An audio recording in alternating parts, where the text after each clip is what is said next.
Our next guest says taxing the wealthy at a higher rate deprives the economy of innovation, investment, and good judgment. Joining us now is Ed Conard, former partner at Governor Romney's Bain Capital, author of the new book, Unintended Consequences, Why Everything You've Been Told About the Economy is Wrong. I was afraid that would happen. Great to have you with us. Thank you, Lou. Thanks to be here. We've got this breaking story tonight on J.P. Morgan Chase. More derivatives, a failure to provide oversight and management.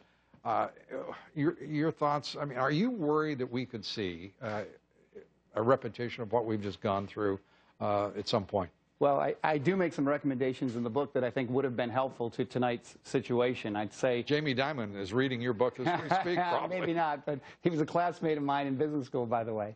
The first thing it says is we ought to quit kidding ourselves about the bank. The government is making guarantees to the banks. They are making guarantees, and that we should start charging for those guarantees because they're getting a free ride right now, and I think you see a lot of financial speculation as a result.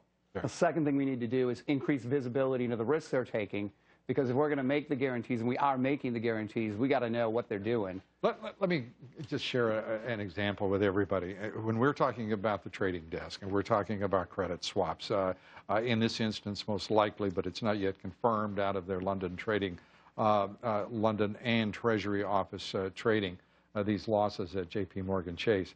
The fact is, no one knows the size, the notional size of the derivatives market worldwide, estimated $600 to $700 trillion. And apparently the Fed wasn't paying a lot of attention to what was happening at J.P. Morgan Chase, and Jamie Dimon basically acknowledged he wasn't.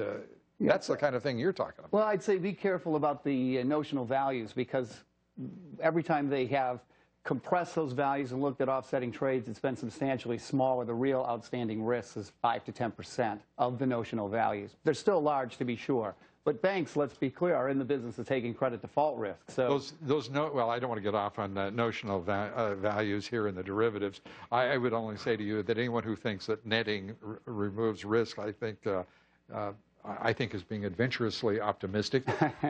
What do you think we need to do here? You like the Volcker rule?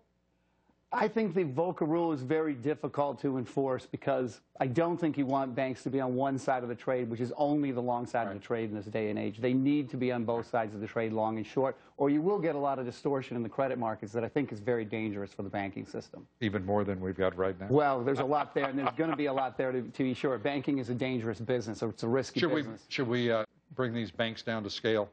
Should we put together something like the old Glass-Steagall law? Should we understand that they're just too doggone large to both? You know, you hear a lot of people talking about too big to fail. The real issue here is they're too big to really succeed. Well, that might be true. I'd be careful about too big to fail, because I think what really is under that rule is putting banks at risk for withdrawals. And if we do that, we're going to face 10 years of slow growth and high unemployment, just like we did in the 1930s and just like Japan did in the 1990s. We want the banks to be responsible for default risk, the risks they're taking, like the risk we see unfolding today. They have to pay every dime of that. But when we make the banks responsible for withdrawals, a lot of money ends up sitting on the sidelines, and we end up with high unemployment and slow growth. You mean like where we are right now? Exactly, where we are right now. Ed Conard, thank you very much. The book is Unintended Consequences, a terrific book. We recommend it to you highly. Thanks so much, Ed. Thank you, Lou. Up next, the A-Team.